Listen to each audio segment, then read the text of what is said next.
जय भीम नमो बुद्धाय. मी Bhimrao Lonare. IBM TV9 न्यूजमध्ये मी आपलं स्वागत करीत आहे. 15 जानेवारीला महानगरपालिकेच्या निवडणुका आहेत आणि आज नामांकन अर्ज भरण्याची अंतिम तारीख होती.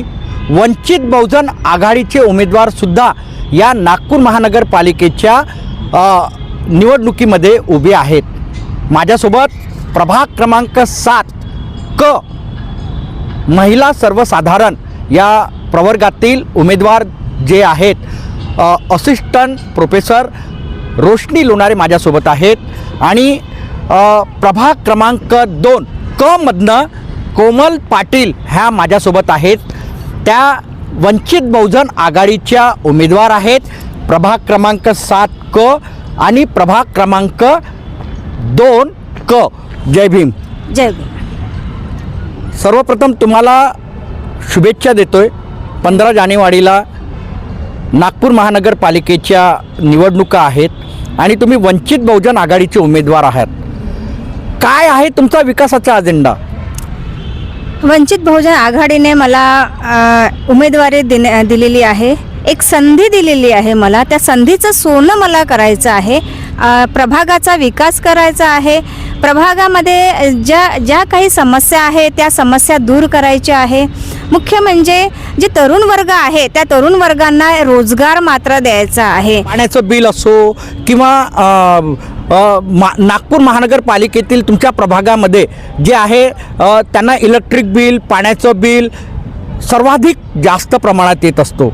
तर असा काही तुमचा अजेंडा आहे का? म्हणजे इलेक्ट्रिक बिल त्यांचं माफ झालं पाहिजे किंवा पाण्याचं बिल त्यांचं माफ झालं पाहिजे. तर अशी काही योजना वगैरे जे आहे सरकारच्या, केंद्र सरकार असो किंवा राज्य सरकारच्या, काही योजना अशा तुम्ही त्या प्रभागामध्ये राबवणार आहात का? हो. हे जे इलेक्ट्रिक बिल जे आहे आपल्या जे गरीब आहेत, जे त्याला गरजवंत आहेत, त्यांना इलेक्ट्रिक बिल आता वाढलेलं आहे, युनिट वाढलेलं आहे. तर यांना मोफत कसं होईल? तर आपल्या सरकारची जी योजना आहे त्या योजनेचा फायदा घेऊन सोलर योजना आहेत का? हां, सोलर योजना आहे. त्या सोलर योजनेचा म्हणजे जो फायदा आहे, सोलर लावू आपण आणि त्यांना इलेक्ट्रिक बिल माफ करण्याचा प्रयत्न आपण करणार आहोत. नळाच्या पाण्याचे बिल सुद्धा महानगरपालिका खूप पाठवते, तर ते माफ करण्यासाठी काय प्रयत्न राहणार? हां, तर नळाचं बिल सुद्धा आता जास्त वाढलेलं आहे आणि आता इतक्यात तर बिल रेग्युलरली सुद्धा येत नाही आहे आणि त्यामुळे बिलाचं ओझं जे आहे नागरिकांवर मात्र जास्त होते. ते मात्र तसं होऊ नये आणि नळाचं पाणीसुद्धा त्यांना सुनियोजित मिळावं आणि बिल कसं कमी होईल याकडे सुद्धा आम्ही लक्ष देण्याचा प्रयत्न. बिल कमी की माफ? आता ते पुढे बघूया, पण कमी करण्याचा तर नक्कीच प्रयत्न करूया. म्हणजे 5 वर्षाचा तुम्ही अजेंडा तयार केलेला आहे पूर्णपणे? 5 वर्षाचा अजेंडा तर आम्ही तयार केलेलाच आहे. सरकारी शाळा ज्या आहे, सरकारी शाळा या बंद होण्याच्या मार्गावर आहेत, त्या सुद्धा आपण वाचवून तिथे आपण चांगल्या पद्धतीने सुनियोजित आणि चांगल्या उच्च शिक्षित टीचर्स, शिक्षिका आपण आणून सरकारी शाळा सुद्धा वाचवण्याचा प्रयत्न करणार आहोत. झोपडपट्टी, स्लम जर परिसर असेल तर प्रभाग 7 मध्ये आहे. या प्रभाग 7 मध्ये जो स्लम भाग आहे तिथे गटर लाईनची समस्या आहे, ड्रेनेज लाईनची समस्या आहे, अनेक समस्या आहेत. त्या समस्या तुम्ही कशा सोडवणार 5 वर्षात? ड्रेनेज लाईनची समस्या आहे, गटर लाईनची समस्या. गटर लाईनची समस्या अशी आहे की फार लहान लहान पाईप टाकलेले आहेत. ते काढून आपल्याला चांगले मोठे पाईप टाकायचे की जेणेकरून की कुणालाही तो त्रास सहन होणार नाही आहे. मोठे पाईप टाकून आपण तो गटर लाईनची समस्या आपण सोडवण्याचा नक्कीच मात्र प्रयत्न करणार आहोत. तुमच्या प्रभागातील जे बेरोजगार आहेत तरुण आणि तुमच्या प्रभागामध्ये विशेष सांगायचं म्हणजे आता एक डॉक्टर बाबासाहेब आंबेडकर दवाखान्याचा विस्तारीकरण होत आहे, तर आणि मेट्रो स्टेशन सुद्धा आहे तुमच्या इकडे. काय प्रयत्न राहणार? आमच्या प्रभागामध्ये डॉक्टर बाबासाहेब आंबेडकरांचं रुग्णालय आहे आणि तिथे आता मोठ्या प्रमाणावर काम सुरू होणार आहे. दवाखाना मोठा होणार आहे. तर तिथे त्या दवाखान्यामध्ये आपल्या स्लम एरियामधले जे गरजू तरुण वर्ग आहे त्यांनाच रोजगार कसा मिळणार त्याच्यासाठी आम्ही प्रयत्न नक्कीच मात्र करणार आहोत. काय आवाहन करणार तुम्ही मतदारांना? मी मतदारांना आवाहन करणार आहे की सगळ्या समस्या जर आपल्याला दूर करायच्या असेल आणि खरोखरच मात्र तुम्हाला चांगला उमेदवार जर निवडून आणायचा असेल तर नक्कीच मात्र प्रभाग 7मधून क प्रवर्गामध्ये मी रोशनी असिस्टंट प्रोफेसर रोशनी भीमराव लोणारे उमेदवारीमध्ये उभी आहे. तर मला भरघोस मताने निवडून आणा.